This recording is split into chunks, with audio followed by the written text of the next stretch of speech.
Hare Ram, Hare Krishna, Hare Ram, Hare Ram, Hare Krishna, Hare Ram, Hare Krishna, Hare Krishna, Hare Ram, Hare Krishna, Hare Ram, Hare Ram. Jaishree Krishna, Jai Connected. Hare Krishna, Hare Ram, Hare Ram, Hare Ram, Hare Ram, Hare Krishna. वाञ्छाकल्पतरुभ्यश्च कृपा सिन्धुभ्य एव च पतितानां पावनेभ्यो वैष्णवेभ्यो नमो नमः। अनंत कोटि वैष्णववृंद की जय, श्रीला प्रभुपाद की जय। Today's quote on chanting by Srila Prabhupada is taken from teaching of Queen Kunti, the vision of lotus. To those who are constantly devoted and who worship me with love, I give the understanding by which they can come to me. If one is actually very serious in searching for Krishna, Krishna is everywhere. Krishna is present within the universe, within our heart, and even within the atom. So it is not difficult to find him, but one must know the process by which to do so. This process is very simple, and by the order of Sri Chaitanya Mahaprabhu, we are distributing this process to everyone without charge. The process is to chant Hare Krishna. As soon as one chant Hare Krishna, one will immediately understand Krishna. Please accept my humble obeisances. All glories to Srila Prabhupada and Guru Maharaj. I am Pooja from Sydney, and may I know who have joined today? Hare Krishna, Mataji, please accept my humble obeisances. All glories to Srila Prabhupada and Guru Maharaj. This is Nikunj Rasadas from Japantown, Maryland. Hare Krishna, Prabhuji, Dandvat Pranam. All glories to Srila Prabhupada and Guru Maharaj. Thank you so much for joining. Hare Krishna. Hare Krishna, Puja Mataji, Dandavat Pranam to you and all the devotees on the call. Srila Prabhupada ki jai, Guru Maharaj ki jai. This is Rupini Padma Devi Dasi from Orlando, Florida. Hare Krishna, Mataji, Dandvat Pranam. All glories to Srila Prabhupada and Guru Maharaj. Thank you so much for joining. Hare Krishna, devotees, Dandvat Pranam. All glories to Srila Prabhupada, all glories to Guru Maharaj. Today we are so fortunate to have Her Grace Jaishree Mataji from New Vrindavan. And today Mataji will enlighten us on Srimad Bhagvatam, Canto 7, Chapter 8, verse 46 onward. Hare Krishna, Mataji. Whenever you are ready, please take over the call. Hare Krishna. Good morning, everyone. Good morning, Mataji. Good morning. Hare Krishna. Hare Krishna. Yeah. All right. So here we are again with the exciting story that keeps on going. Lord Nrsingadev's appearance and the finishing of the demon Hiranyakasipu. So give me 1 second. Cleaning my glasses.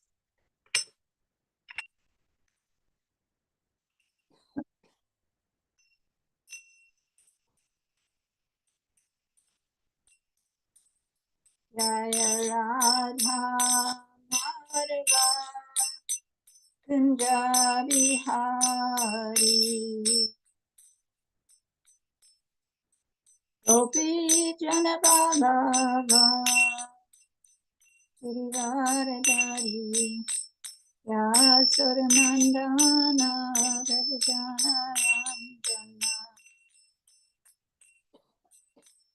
Yamuna Tira Anajari Radha Madhava Punjabi Hari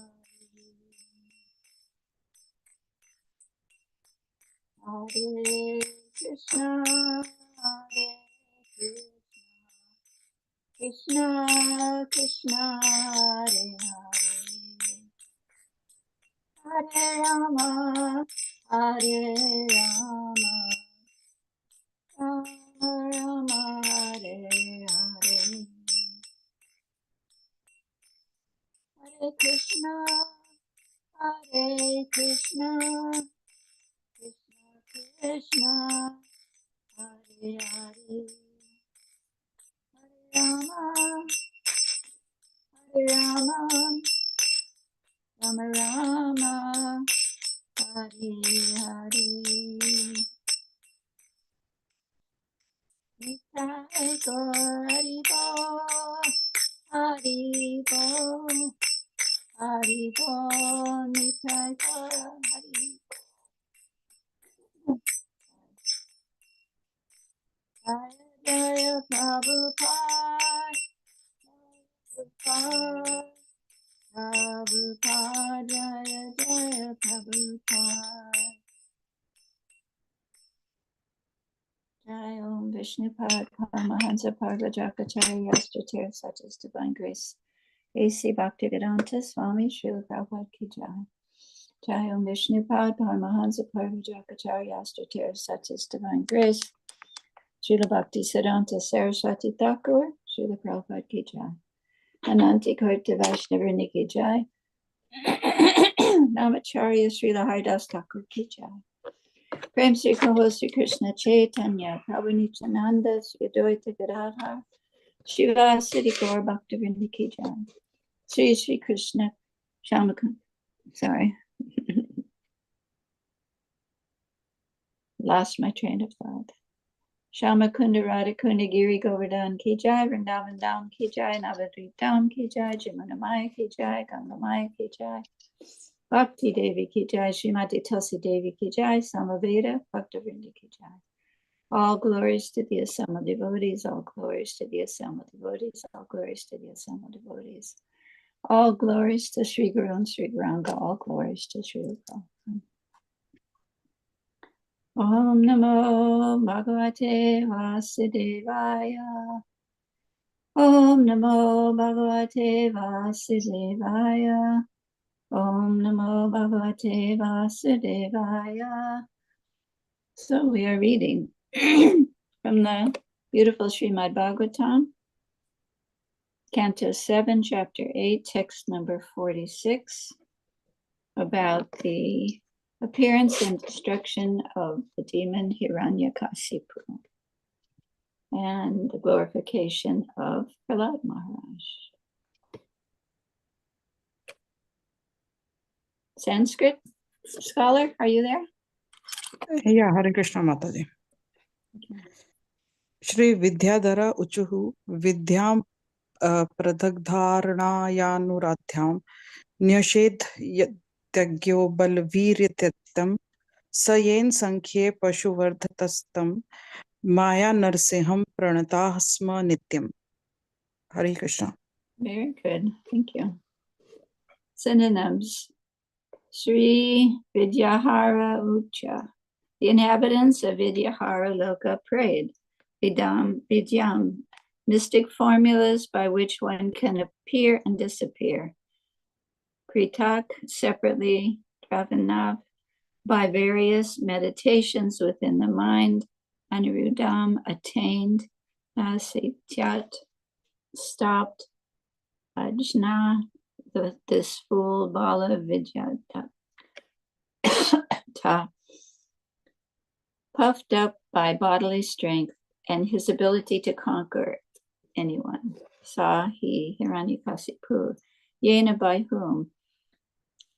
Sankhya, in battle, Pasuvat, exactly like an animal, Hatya, killed Tam unto him, Maya Nashama, appeared as Lord Nrsimha by the influence of his own energy, Pantaha, fallen, Smana, certainly, Nityam, eternally. Translation. The inhabitants of Vidyahara Loka prayed.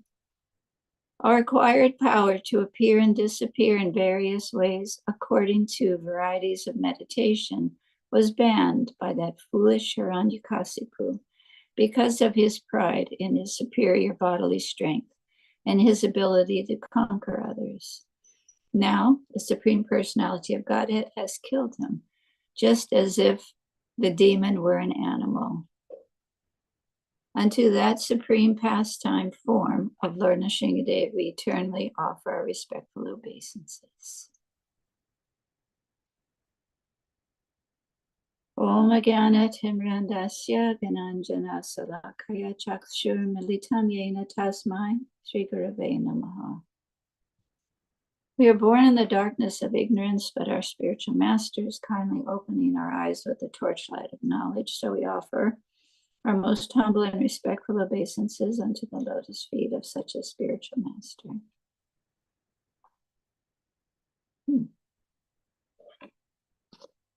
So we see in this particular section all of these denizens of different lokas, different places in the planetary system, different great souls, different demigods, are all offering their humble prayers and gratitude to the Supreme Lord for appearing and ridding the worlds, the universes of this terrible demon, Hiranyakasipu, who had no respect for anyone except his own so-called power. And when he got to the point of trying to destroy a pure devotee of the Lord, the Lord finally reacted.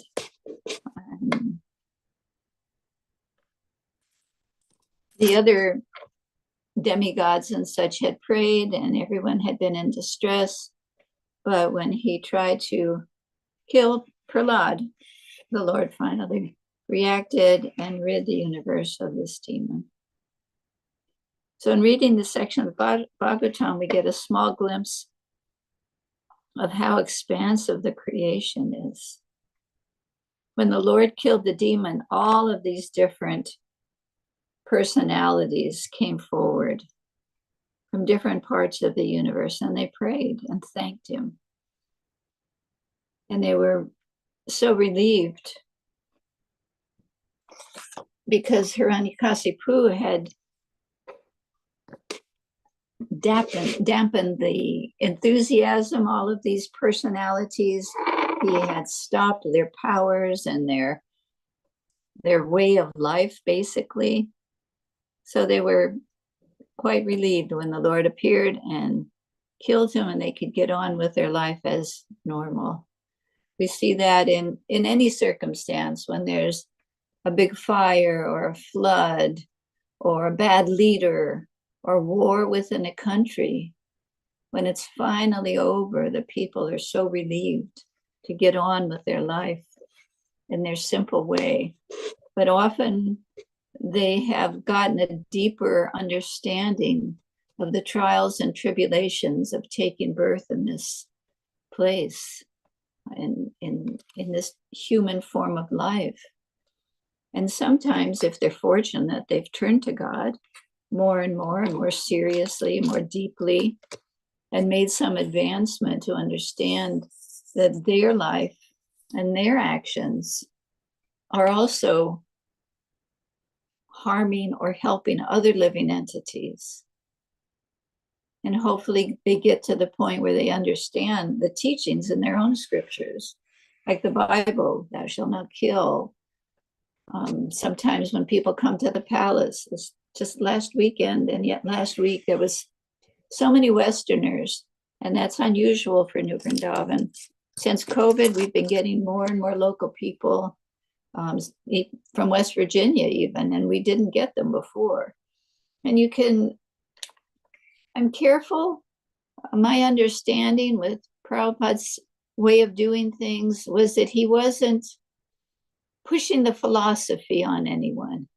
With some people, he just was courteous, respectful, had a slight conversation with them about the weather, not just Krishna's the personality of Godhead. And actually, when I met him, Srila Prabhupada was talking to me, and I was a very new person, still am, but he didn't talk about Krishna, the personality of Godhead, and God is, got these 4 arms or 2 arms and lives in the spiritual world. He just talked very generally about God. But what he said, for me, being of the consciousness that I was at, gave me a step forward. If he had talked to me really deeply about the philosophy, you know, there's demigods and they fly around on airplanes and flowered airplanes. They can fly in the sky without any airplane. You know, I would have probably run the other way. But because he did it according to my situation, I was able to make some progress and not become bewildered. I became relieved, actually, which is what we need. We need questions answered so we can move forward and be satisfied and know that we've gained some spiritual knowledge, not that we become bewildered and run away. So sometimes when people come to the palace, I'm very general with them, but they understand. They understand a little bit more about God, and I try and engage my talk with them in such a way. So after hearing about all these different personalities and the different lokas and the different abilities they have in these different places, I was thinking of this. Here we are in the Earth planet. We have not much going for us in a way. We can't like fly down the street. We can't fly over to India because it's Kartik coming up, you know, or visit relatives, or, you know, we have not so much ability in the mystic power area. But we have a tendency as human beings, and you see it all the time. I mean, unfortunately, some of the leaders of the world are some of the most puffed up people. But I remember that story. Prabhupada was talking to Tamal Krishna Maharaj because Maharaj had a tendency to be a little strong with people. And Prabhupada was trying to show him how insignificant he was. He was telling him about the big material creation. And within this creation, there's one universe. And in this universe, there's so many planets. And then there's one Earth planet. And then in this big Earth planet, there's this United States. And within this huge United States, there's this California. And within this big California, there's this Los Angeles. And within this big Los Angeles, there's this ISKCON temple. And then within this ISKCON temple, there's one small man named Tamal Krishna Maharaj. He was trying to bring his ego, false ego, down to show him how insignificant and how out of place to think you're so much bigger and so much better than other people, other devotees. It's like a Dr. Frog, right? Frog came from the ocean, and he was telling his friend that lived in a well how big the ocean was. And this little frog in the well just couldn't get it. He couldn't understand. And he started puffing his neck up. It was this big? No, it certainly couldn't have been any bigger than this. And then finally it just like popped, right? It's a funny story, but it shows that we really are insignificant, and we need to take care to respect others. What are Lord Chaitanya's teachings to us? You know, we're very base, simple. I don't want to say you're unadvanced, but some of us are very unadvanced, and we're just getting started in our devotional service. And Lord Chaitanya, here's the person who's got all knowledge, but what is he giving to us at this day and time? 500 years ago, he came and he gave us very simple direction with the Shikshastika, you know, to be more humble than a straw on the street, devoid of all sense of false prestige, ready to offer all respects to others. I mean, if we can get to the platform of just being able to follow the simple precepts of Lord Chaitanya, we can feel that we're on the right path, making some advancement, you know.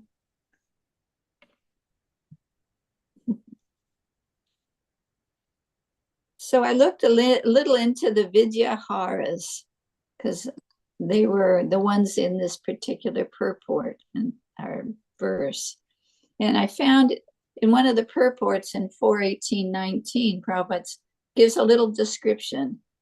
The inhabitants of both Siddhaloka and Vidyahara Loka are naturally endowed with mystic yogic powers, by which they not only can fly in outer space without a vehicle, but can also fly from one planet to another simply by exerting their will.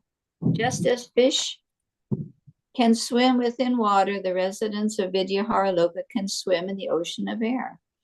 As far as the inhabitants of Siddhaloka are concerned, they are endowed with all mystic powers. The yogis in this planet practice the eightfold yoga mysticism, namely yama, niyama, asana, pranayama, and pratyahara, and dharana, and dhyana, and samadhi. By regularly practicing the yogic process, one after another, the yogi attains various perfections. They can become whatever they like and control whatever man they want. All of the residents of Siddhyahara are naturally endowed with these mystic yogic powers. It is certainly a very wonderful thing if we see a person on this planet flying in the sky without a vehicle. But in Vidyahara Loka, such flying is as commonplace as the birds flying in the sky. Similarly, in Siddhaloka, all of the inhabitants are great yogis, perfect in mystic powers. We can see on our Earth planet that the human form of life is pretty simple, right? We're really restricted. We don't fly anywhere. We have no mystic powers. I mean, we hear that there are some yogis on the planet and they can do some things. And some of them are probably have, some powers. Radhanath Maharaj in this book talks about some of the yogis that he met that have different powers. But, what is the value of these powers if the mentality of the person who has them is simply like a Hiranyakasipu, selfish, self-centered, have a lot of false ego, not thinking of the welfare. So Ram Vijay was just yesterday or the day before, and we've heard different stories, different pastimes of Lord Ram. And when I met Srila Prabhupada, he was telling me about Lord Ram. Not that I knew who Ram was, but he said he had like the perfect kingdom. All of the people in his kingdom were happy and free from stress. The weather was peaceful. Look at where we are. We're living in this very awkward situation. Fires, tornadoes, floods. It's just like one thing after another, one day after another. I can't even, I wouldn't even want to watch the news. To me, it's like depressing. These things are going on. And life is uncertain. We don't have a guarantee that we're going to live to that ripe old age. Being in old age, I'll have to tell you, it's nothing to look forward to. So I know in the last month, I know of 4 young people from our movement that have passed away in their 40s, and one was even younger than that. So to take it seriously every day is only intelligent. So what do we have here? Prabhupada said, this is what I heard many times, and I couldn't find a reference to it except for in one place. We heard that Srila Prabhupada said the demigods are lined up to take birth in this movement of Lord Chaitanya. So I found one room conversation on June 9th, 1976 in Los Angeles. Rameshwar, devotees once told me that you said the demigods like this movement very much. so that they're standing in line to take birth in the Krishna consciousness movement. Srila Prabhupada, yes, they like to come here on this planet, just like you Krishna conscious men, you are very much enthusiastic to go to India. India has no material attraction, but why our men want to go to India in spite of so many difficulties? Similarly, in the higher planet, heavenly planet, there are so much engrossed in material happiness that there's no facility. But here there is facility in this earth. One who is too much attached to material convenience and everything, they have no opportunity for Krishna consciousness. Oh, it wasn't a room conversation, it was a morning walk. So as difficult as life can be at times on this planet, we have a great benediction. It's hard to really want to stay in this situation. You know, one thing after another, the car breaks down, the kids are doing things that you don't feel they should, there's a problem with this, your body's giving you trouble, other living entities. You know, we hear the threefold miseries, adhyatmic, adibodhic, adidaivik, other living entities, the mind, the body, material nature. It's like a constant flow. We're constantly problem solving. Okay, something's wrong with the car. Okay, who do I get to fix it? I got to take it in. You got to see if you got money. Hopefully it's not going to cost too much. And, you know, it's like one thing after another. But somehow or other, being on the earth planet and having the opportunity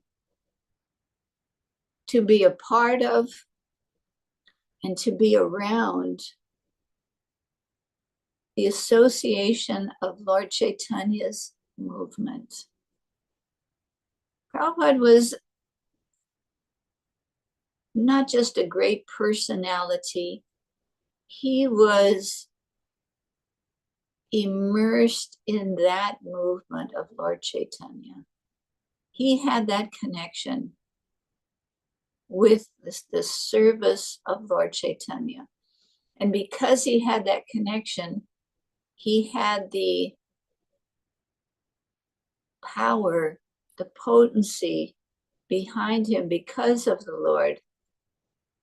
Like he said in his prayer, how are they going to understand what I'm saying? I'm coming to a country where nobody knows about Krishna. I even say that to people on the tour. When Prabhupada came here, I said to Westerners, how many of you ever heard of Krishna? No, like nobody. It's like, and then I explain the name Krishna is like God has many names. And I tell them about my father. My father had 5 names: Mario, Frank, Frederick, Ferdinand, Patrick, Nicotera. That was his name. I said, if my father can have 5 names, God can have so many names. So our name for that supreme personality of Godhead is Krishna. That means the all attractive person. It's just so, it's so nice. So we have this opportunity, and Prabhupada has laid the foundation. To me, that's what founder acharya means. There can be people that are a good example in their devotion, but for someone to actually put a base down of a society, a base down of deities, a base down of books and formula for success, that is a special person. What do they call him? The commander-in-chief. Srila Prabhupada had a mission, and he was able to infuse so many others, and he gave a base for so many other great souls to use to manifest more Krishna consciousness in this world. And that's what we're a part of. And we have whatever small ability we have. You know, it's like the story of Lord Ramachandra and the building of the bridge to Lanka. There's the spider, or in some stories, it's a There's the monkey soldiers and then spider. And the spider's, like flicking some sand. He's like working so hard, flicking the sand, and he's, and the big monkey soldiers, okay, get out of my way. I'm building a bridge for Lord Ram. And Lord Ram is telling him, his work is just as important. So even if we're the spider and we're just like throwing our little bit of sand towards the mission of Lord Chaitanya, we're fortunate, and we get a reciprocation from the Lord. This is our way to become purified and advanced. Our hearts are not, in most cases, our hearts are not pure. And in many cases, habits are not pure. The mind is not pure. Actions towards others are not pure. There's a lot to say about chanting Hare Krishna. What is it? It cleanses the mirror of the mind. It cleanses the heart of all the dust or garbage. Nicely put, dust, but in a lot of cases it's just like garbage, but accumulated for years together. We hear this is not our first birth, that we've been here for a while. So our hearts need purification. So Lord Chaitanya is so kind that he came in such a simple and renounced way. He didn't build mansions for himself. He didn't show the opulence of his position or power. He chanted and glorified Krishna and spread that love. What is the marketplace of the holy name? So beautiful, but so simple living, high thinking. That's what Prabhupada showed. That's what Prabhupada taught. That's what so many of the great teachers showed. And then you have personalities like Bhaktivinoda Thakur, a pure devotee, definitely. Look at his writings and his humility and his amazing ability, just amazing ability. But he was a magistrate, a great magistrate. And that's important because you don't have to be living in a straw hut like, what's his, Sridhar? Is it Sridhar with the banana seller? Just with one broken pot. But Lord Chaitanya, of course, went to him, but he wouldn't see the king. It took him a long time for the king to have that audience. So, we're all in our own situation karmically, but whatever it is, just use it for Krishna's service, use it to follow in Prabhupada's footsteps and in the footsteps of our teachers. So let's see. Yeah, I like the name Founder Acharya. It's just so special and so deserving. Prabhupada's so deserving of that title.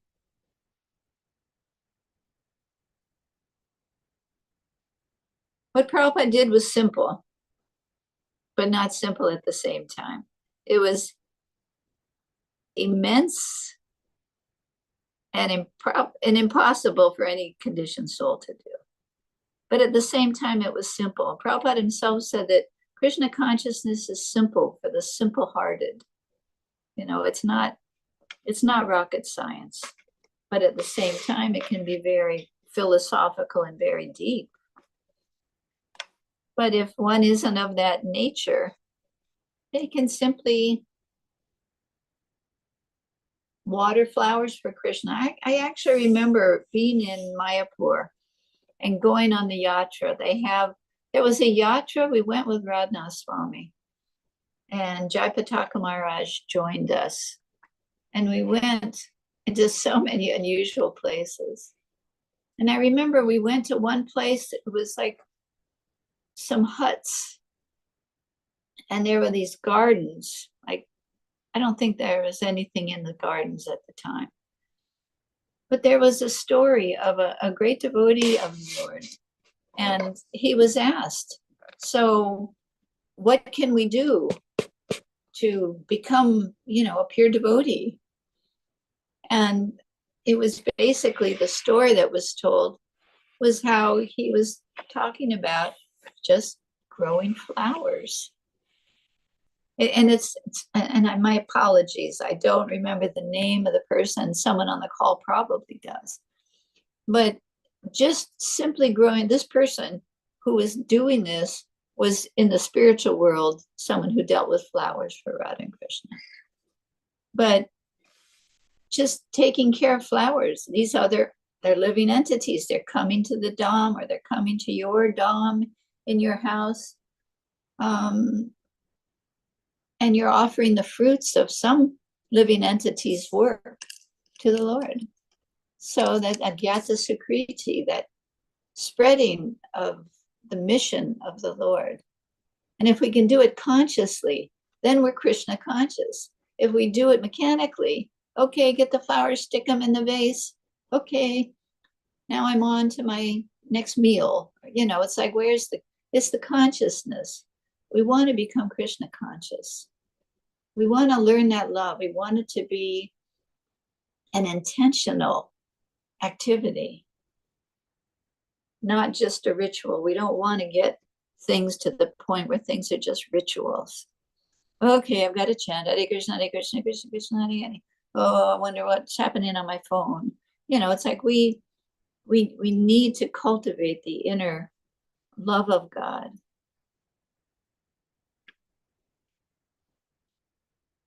So when Lord Chaitanya came,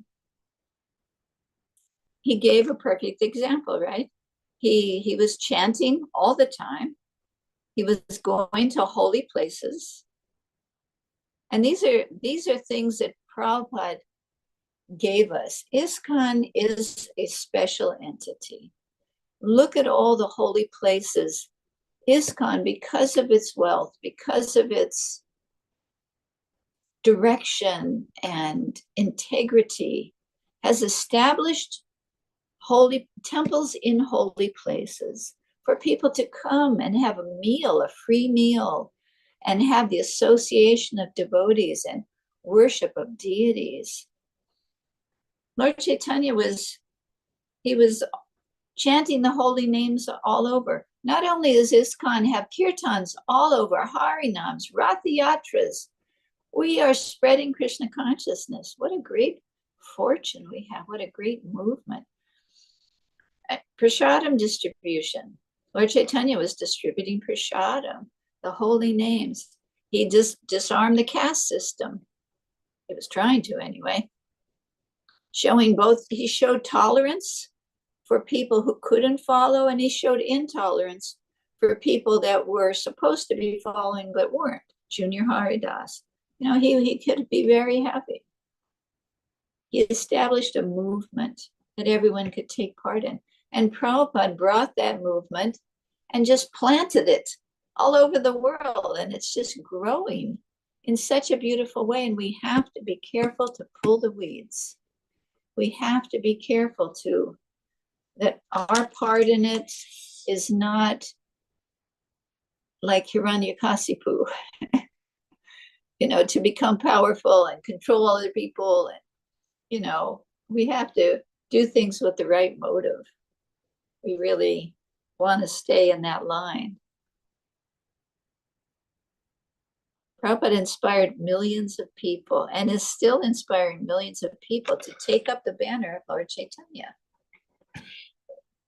And that's simple banner, simple life, simple example that Lord Chaitanya gave us. We're so fortunate. We have, what is it? It said the house in which the whole world can live. No matter where they are, there's temples going on all over the world.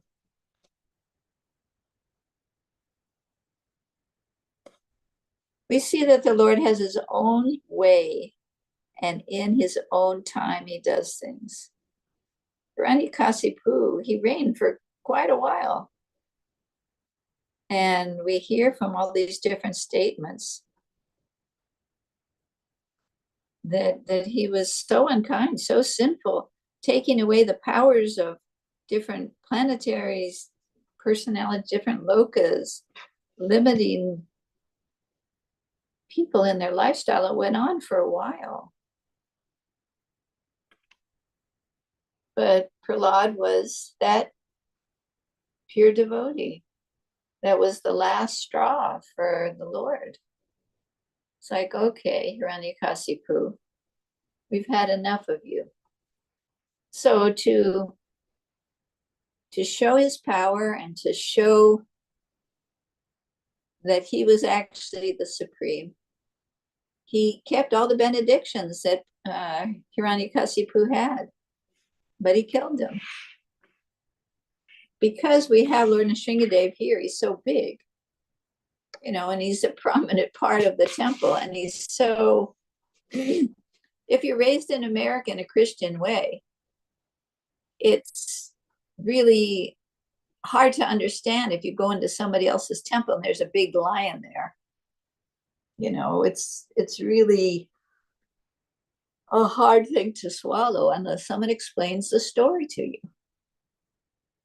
So if you understand that Hiranyakasipu had all these benedictions and the Lord appeared in that way just to satisfy the benedictions that were given to him, but at the same time kill him because he was so bad.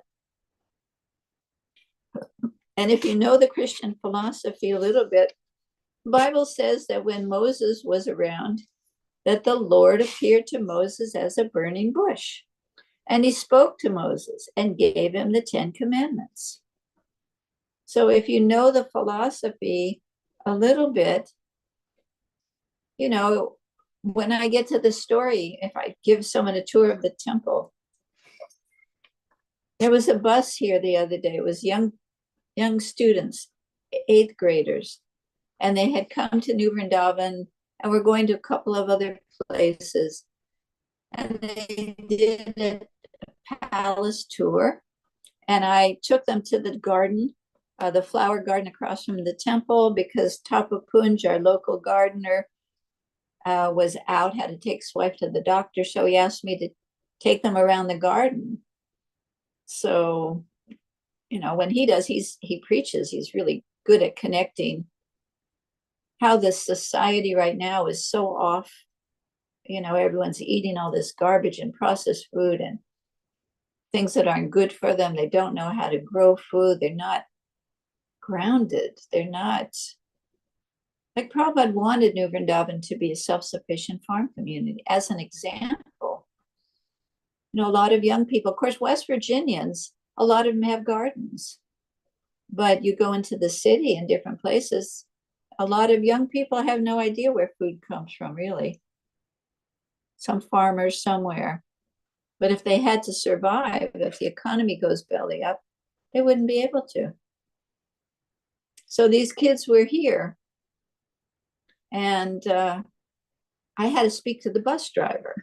I gave them a little 10-minute tour of the garden and connected Krishna consciousness to it as much as I could. And then I dealt with a bus driver who was on the bus, this black-bodied woman, probably about 50, nice lady. And I thought, she's sitting on the bus, they're in the temple, they're going to have lunch. So I went and got her. I said, come on, you have to come. You have to come with me. I'm going to show you around. So she was so nice. And I took her, I gave her a personal tour of the temple. And we got to Nrsingadev. I was like, okay. So then I told her the story, and she, and then I compared it to, I said, the Lord appeared as a burning bush to Moses. And in this case, he appeared as a half man, half lion to kill this demon. It was like, oh yeah, that makes sense. It's like if you can connect the dots for them. So she was just so happy. She said, I'm coming back. I'm going to bring my daughter. She'll love it. It's like people just need us to open the door a little for them.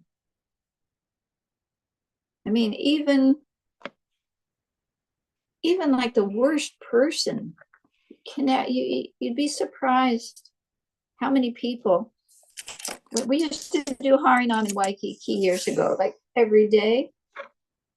We went on Harinam every day. And there was this one young businesswoman that would come by and scream and yell at us, just call us all kinds of names, go get a job, you know, just nasty. It was like every day this woman was on our case. And then like a year later, she came to the temple and everyone was like, whoa, are you going to like yell at us? She said, no. There was a devotee who had fallen down and he was in a bar. And she was going to the bar, as most of these people do, something to do on a Saturday or Friday night at the bar and drink poison and whatever. So she was talking to this man, this handsome man. And somehow or other, he started telling her about Krishna. And when she connected the fact that we were the people who were the Hare Krishna people, and she was just amazed because I guess he had given her some books, but she came to the temple and she got initiated. You know, it's like, I know Devamarita Swami tells the story when he saw the devotees. You know, they thought they were this crazy. Also, Bhaktitirtha Swami, this crazy they wanted nothing to do with the devotees. Even Radhanath Maharaj, I was listening to his Journey Home audio book because I listen to it when I'm in the car. If I have to go somewhere, it's just very soothing for me, and I always learn something. But you know, he was saying when Prabhupada came to Vrindavan, Prabhupada was giving talks at the Radha Damodar temple, and Prabhupada was answering his questions. Questions like he had developed questions about, you know, is God personal or impersonal, all that kind of stuff. And he said, I was really attracted to Srila Prabhupada, but I didn't know what to think of his followers. They were so odd. They were not like any of the yogis and spiritualists that I'd met. They carried cameras, tape recorders. He said, I really wasn't attracted to all that. I was renounced. And then he goes on to tell the story that Prabhupada, in one of his talks at Radha Damodar Temple, was saying, Maharaj uses the term like unique, or there was a certain term he used. It was so different that what Prabhupada was saying, that yes, preaching work can be done by using the things of this world to propagate Krishna consciousness, to help others on the path of devotional service. And he said, when he said that, he realized he had been so proud of his renunciation, thinking that Prabhupada's followers were so much less because they carried cameras. He considered them materialistic, cameras and tape recorders. But when Prabhupada gave more information, he understood that they were actually using it for Lord Chaitanya's, for Prabhupada's service, for Krishna's, for God's service. So it changed the whole picture for him. Let's see.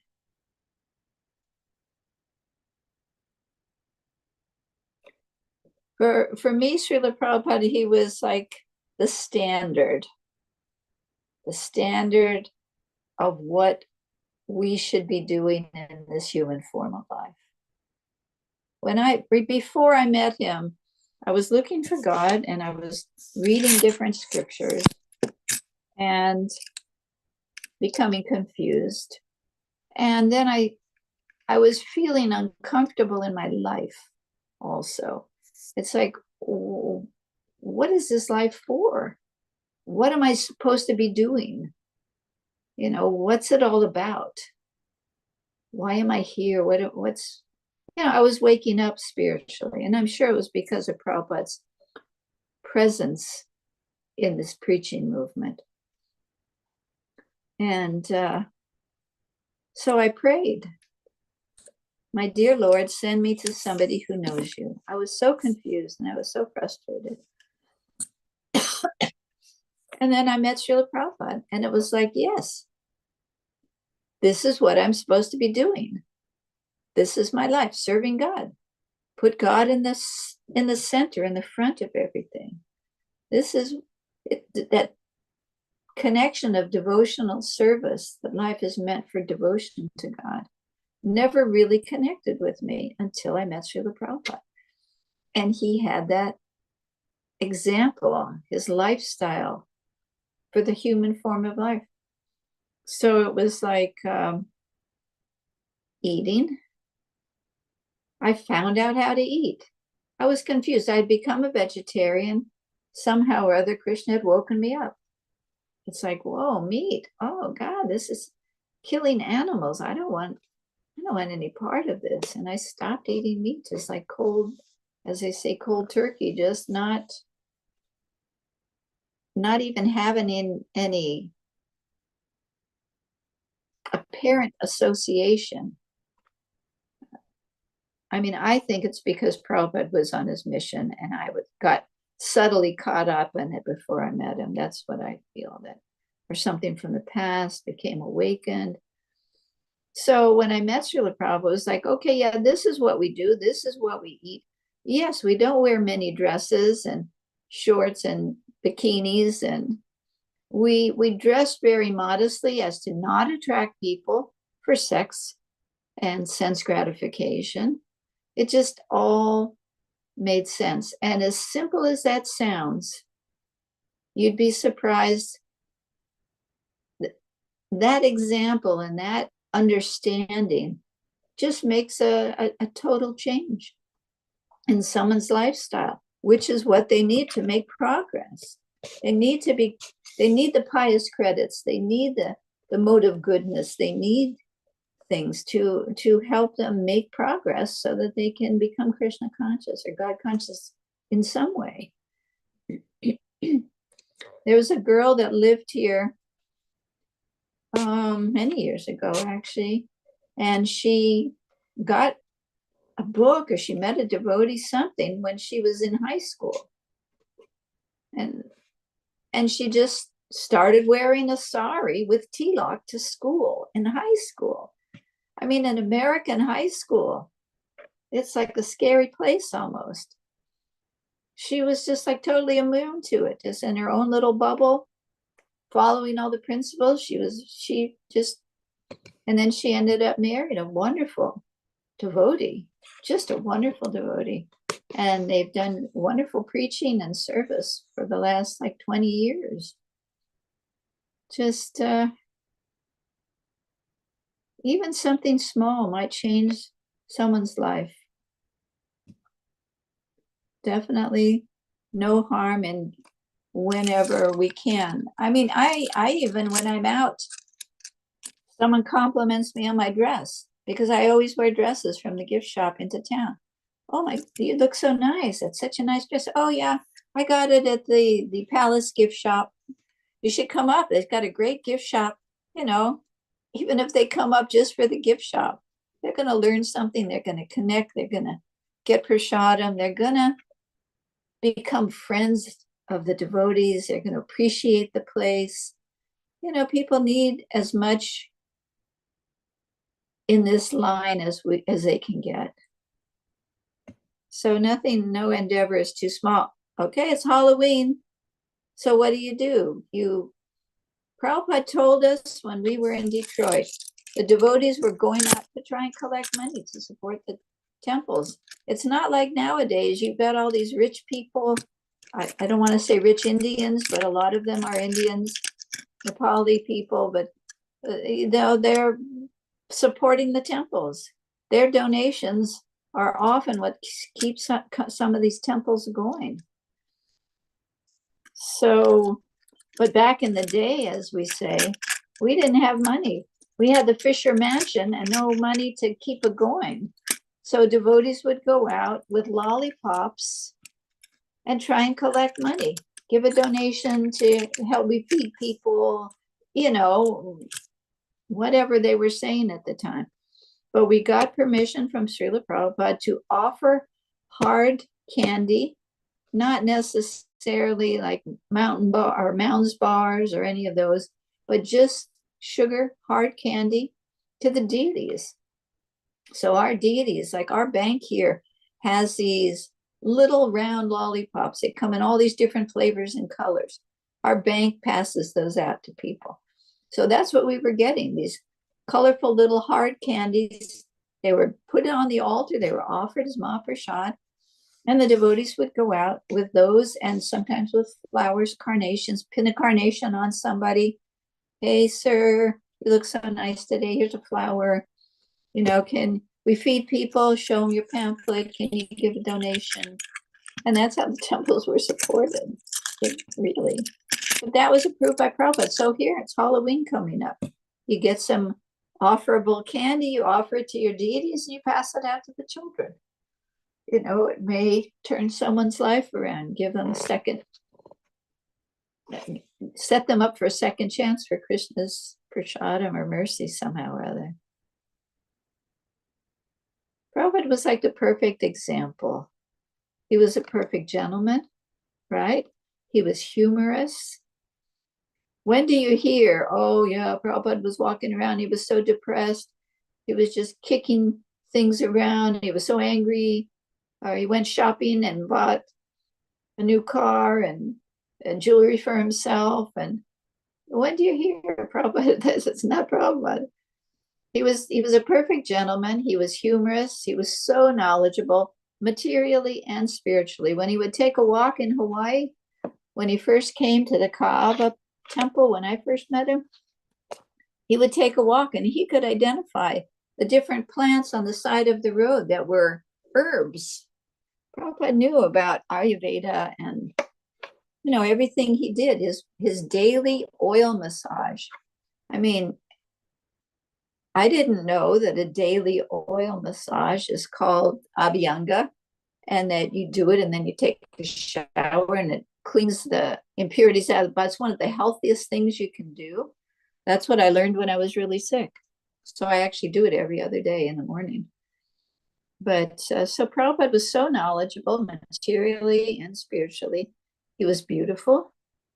You read the encounter of like Shamasundar, Malati's husband at the time.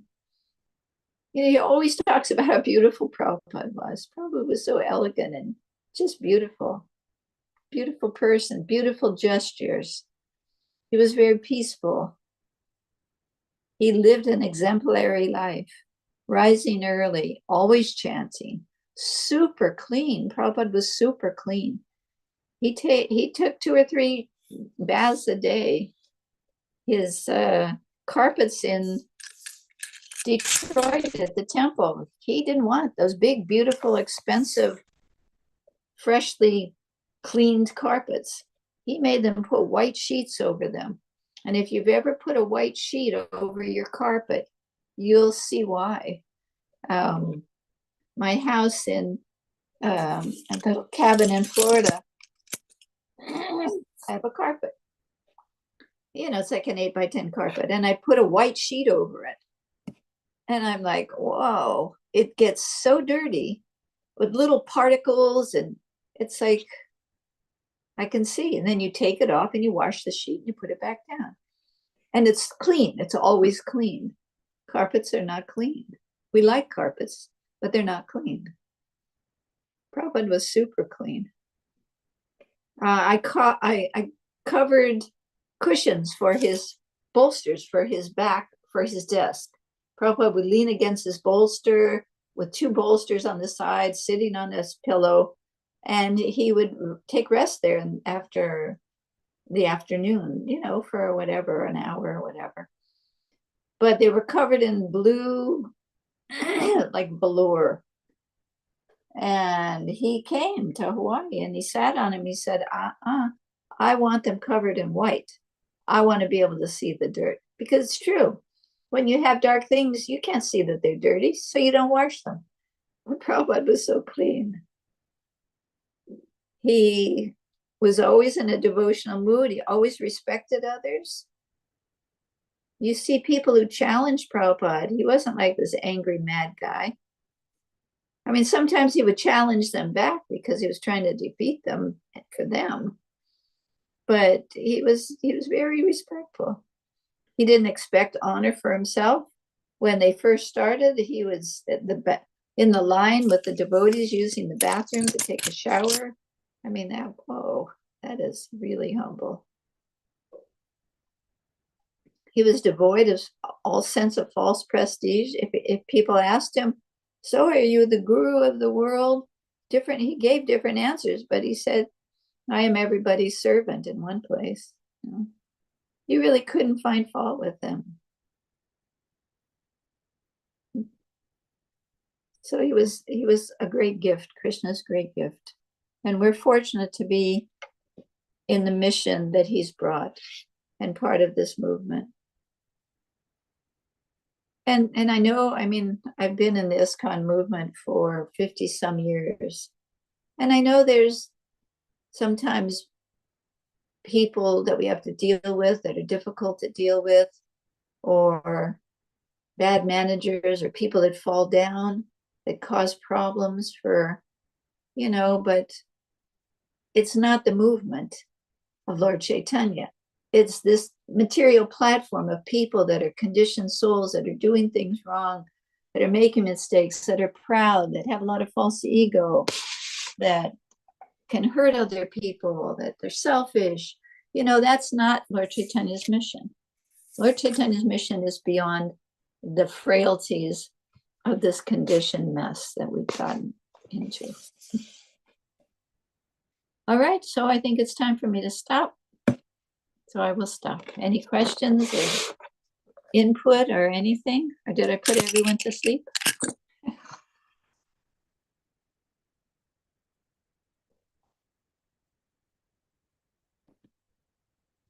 Is anybody there?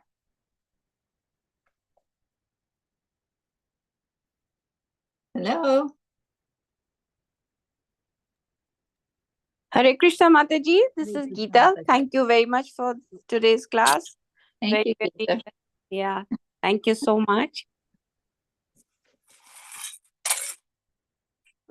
No problem. I think people are like me. When I'm at home listening on a device to class, I multitask. And that's probably not the best thing to do, but it's a habit I've gotten into. I do my yoga, or I, do something that's kind of mindless that I can listen, but I still do other things. So that's probably what other people are doing too.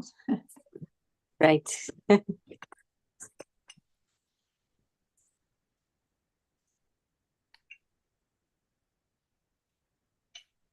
Okay. Hare Krishna Mataji, Dana pranam to you. Thank you. I always expect you to say something, and I'm always relieved when you do. Yeah, actually, I was wondering, nobody's speaking. Huh? And I quickly went to pack up my husband's, lunch. So I was quickly packing. I said, I want to reach to Mataji. So then I'm glad that Geeta Mataji came on the call. But I appreciate Mataji, so nice, such a wonderful class. Although, today the translation is sometimes just a simple translation, but there was so much we learned from you, and so much of glorification, of Srila Prabhupada. That's, it's so nice.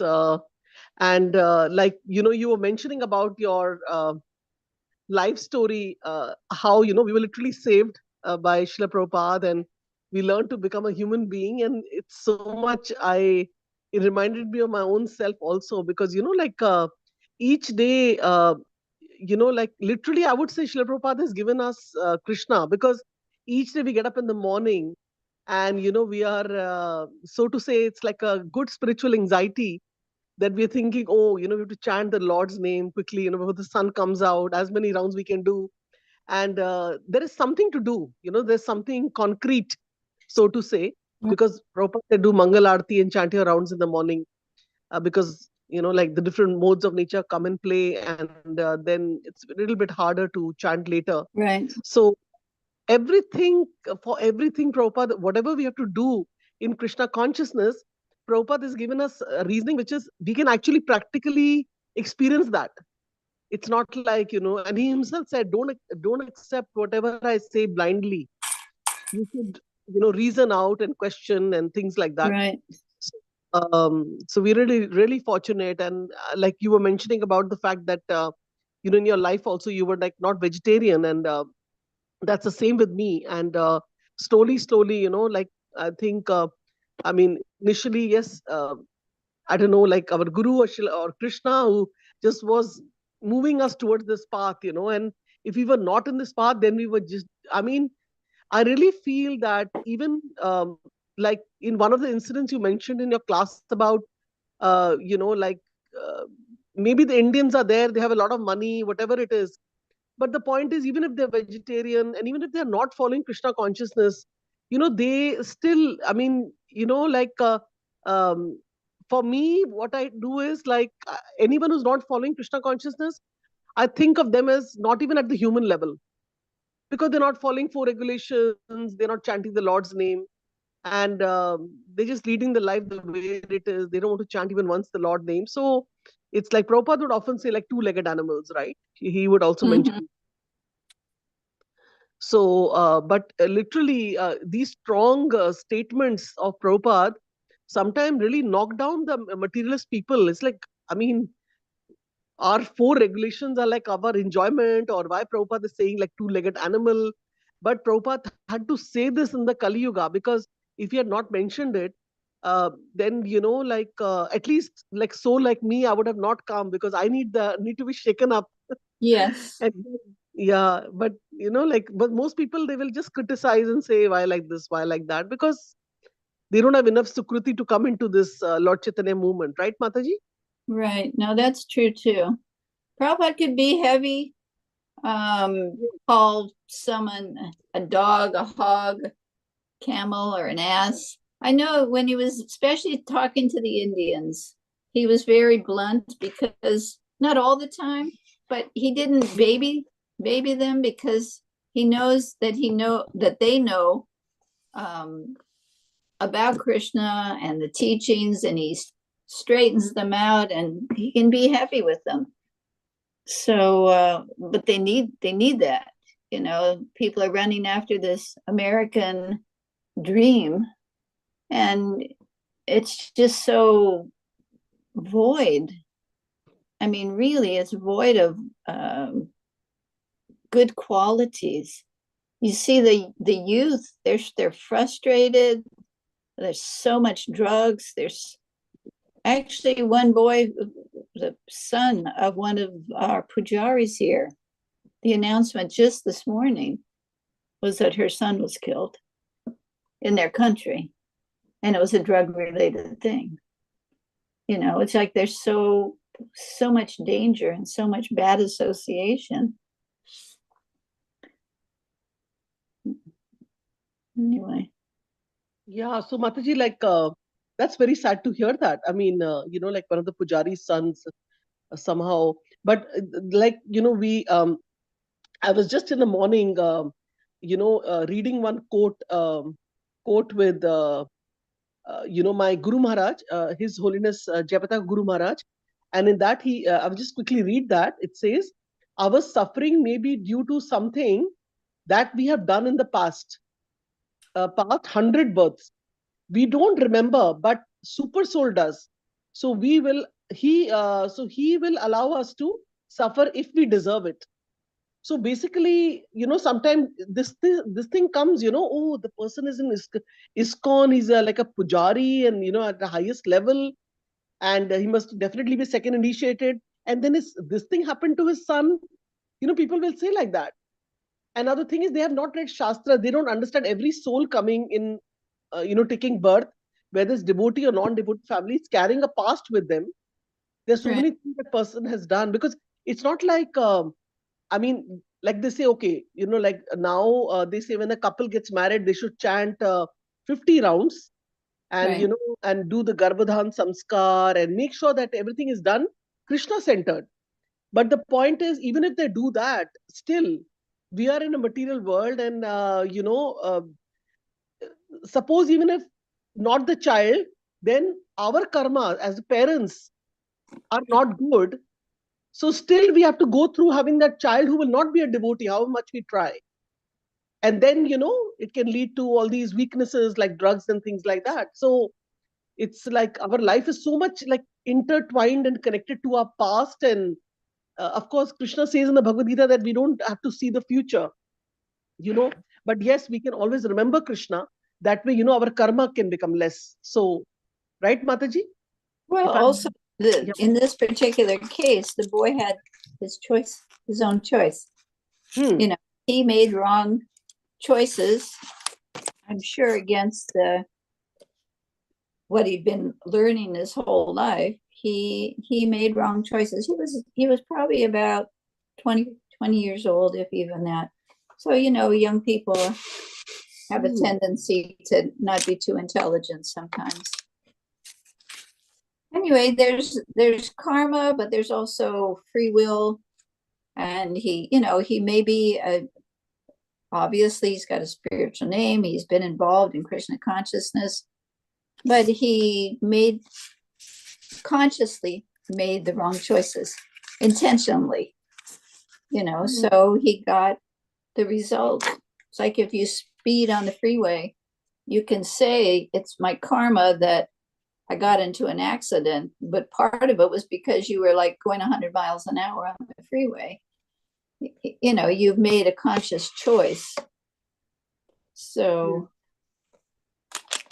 we're in Kali Yuga. There's a lot of karma and just the nature of the place. I remember hearing Prabhupada say, it's like in the forest, just because of the wind, the bamboo can ignite a fire because the wind is blowing, the bamboo is rubbing against each other. As forest fire can start like that. And he said, with no one's intention. So this Kali Yuga is like that. It's like a forest fire can happen in our life at any minute. It's just, look at Saranagati, where my son lives, my second son. Their valley was engulfed with wildfire. I have pictures of it coming over the mountain. It was like 5 people that lost their homes, even with the firefighters trying to save the houses. My son lost a shed that was probably about 50 feet long, had $20,000 worth of stuff in it, a $8,000 generator, because they're off the grid up there, burnt down to the ground, and a vehicle that was there right next to the shed. But then right across the driveway is his 3,000 square foot log home that was saved. The firefighters must have saved it, or the wind switched and didn't catch the house. I don't know how the house was saved. But, there's a lot of danger in this age. What is it? Every step, but danger at every step. We can expect it. And it's not just, it's very intricate. It's not just karma. It's also just, you can expect it. You can expect you're going to get old. You're going to have pain. You're going to be in an accident. You're going to lose money. You're going to, it's the day and age for it. We can expect, it's part of the framework of the time. Look at Prabhupada's life. His typewriter was stolen. He was in New York struggling like crazy. He had gotten a typewriter. I mean, he had no money. He was selling his books. It's not like he had a support system and lots of people sending him donations. He had nothing. And even in that suffering, he says it was a difficult situation, that his typewriter was stolen. It's like, wow, how many of us would have gone on? But it's just the way it is.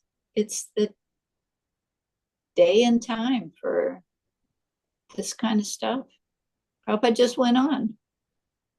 He just went on, and Krishna made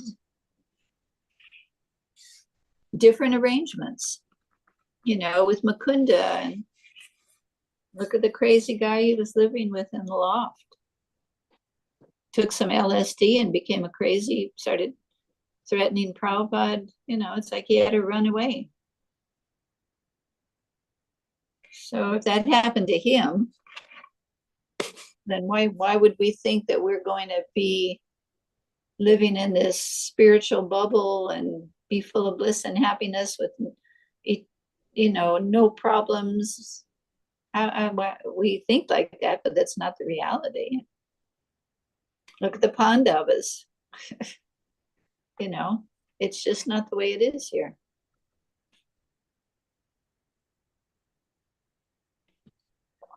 Okay. Hare Krishna Mataji, Dhanavad Pranam. Hare All Krishna. praise to Sri Prabhupada. It was Prabhupada. such a nice class reflecting upon the olden days of your teaching, as well as your anecdotes about how certain people, in spite of such odds in their life, came to Krishna consciousness, and about the example of that girl in the high school.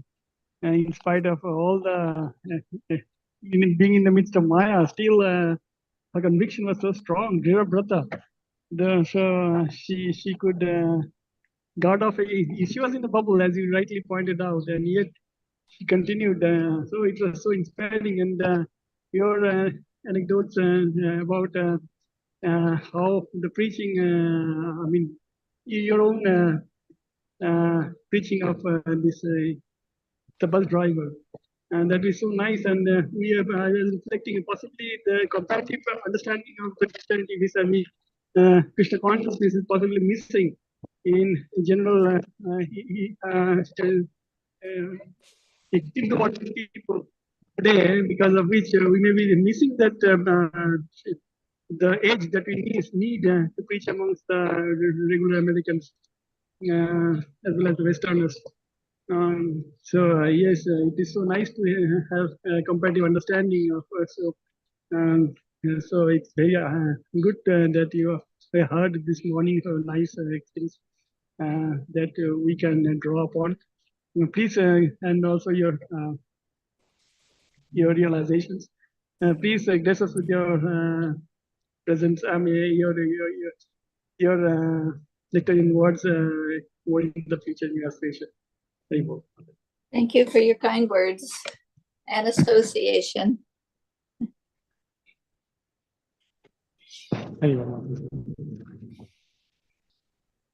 Also, Mataji, you know, in your classes, you bring alive to us Srila Prabhupada, literally. When you start speaking about Prabhupada, I think that Prabhupada is right there with you. And you're just telling an incident that maybe happened yesterday. And when Prabhupada was there with you, it makes me so happy to hear that, like otherwise, like we didn't have the chance to only Prabhupada lecture or books are there.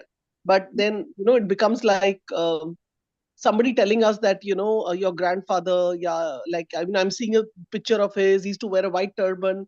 I'm talking about my mom's father's father. So there are some videos, black and white videos I've seen, of him coming from the village and sitting, and then, how he used to dress up like Vaishnav way and, with the pagdi and all that. But then, like, I've never met him. So similarly with Prabhupada, it's like, I'm just like, it's a crazy example I'm giving, but, Prabhupada is so great, and to hear about him, and it's amazing. And when you were mentioning about your son, I realized how important it is actually to be for a Mataji to be a mother, because I'm sure you must be like in lot of stress, not your own personal related, but because of your son, how this fire was coming and everything. And just recently, I was telling one Mataji, although she's in her 40s, I was encouraging her that it's very important. And I think, if I'm not mistaken, then I think Prabhupada has said that, because he mentions that make your children Krishna conscious.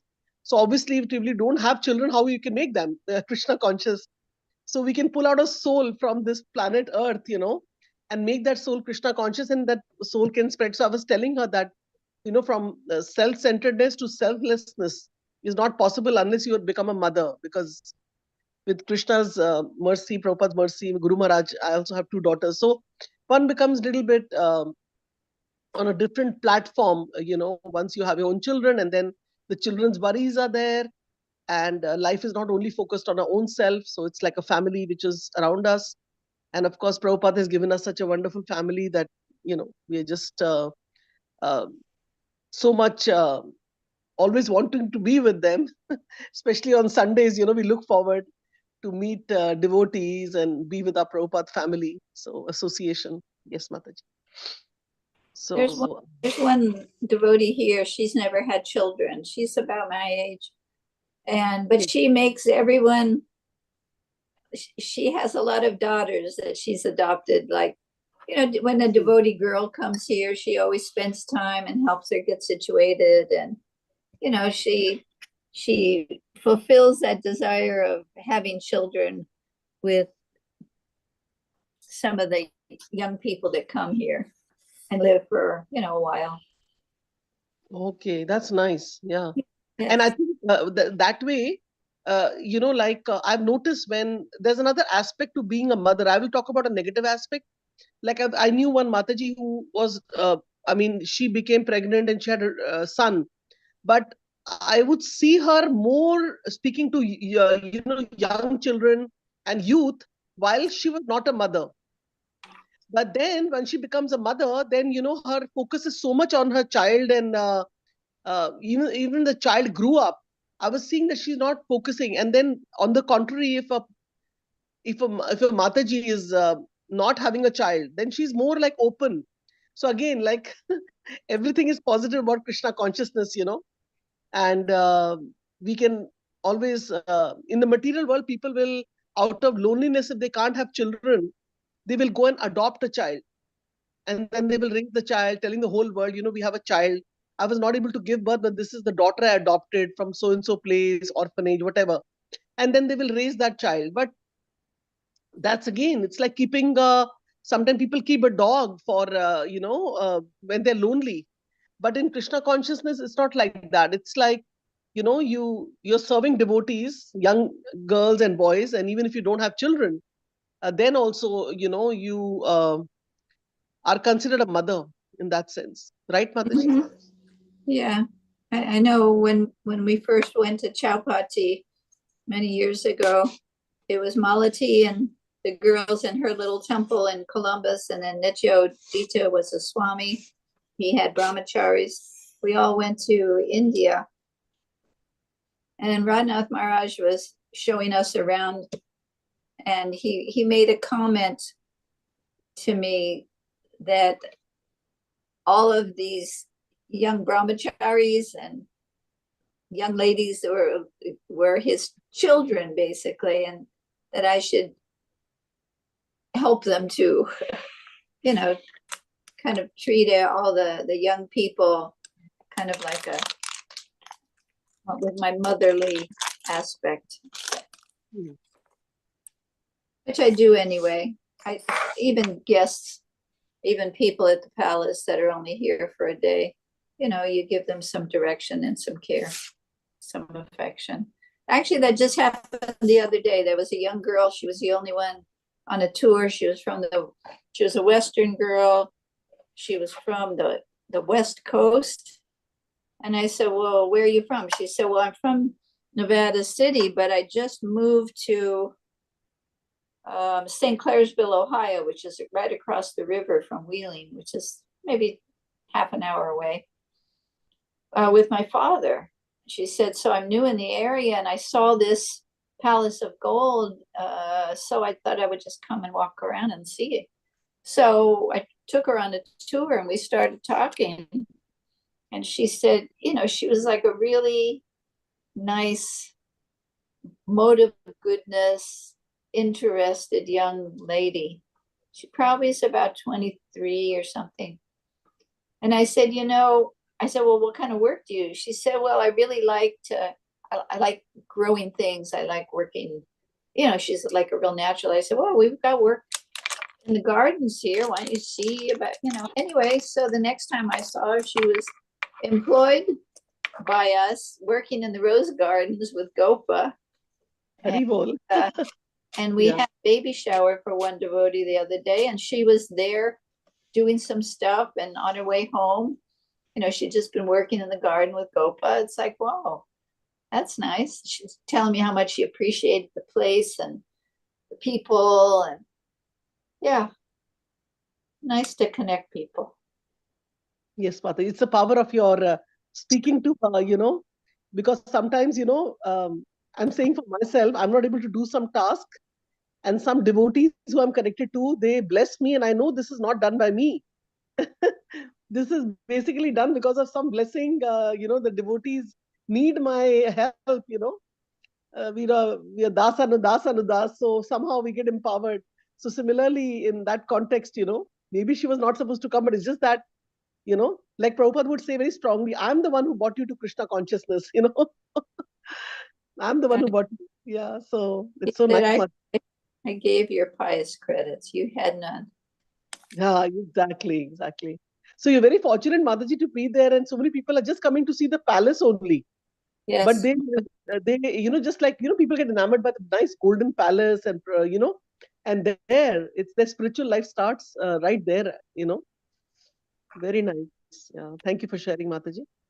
All right, time to go. Yes, Mataji. So we offer our prayers to all the devotees on the call. Bancha and Mataji, Bancha Kalpatarubhascha, Kripa Sindhu Vibhyo Namo Namah. Anant Koti Vaishnava Prabhupada ki jai. Har Grace Jaishree Mataji ki jai. Jaishree Mataji ki jai. All assembled devotees ki jai. Okay, Hare Krishna. See you next time. Yes, Mataji. Hare Krishna. Thank you. Thank you, Mataji. Hare Krishna. Hare Krishna, Mataji. Hare Krishna, Mataji. Dandavat pranams. Pranam. Mataji, I'm going to close the recording now. Yes, Mataji. Hare Krishna. Hare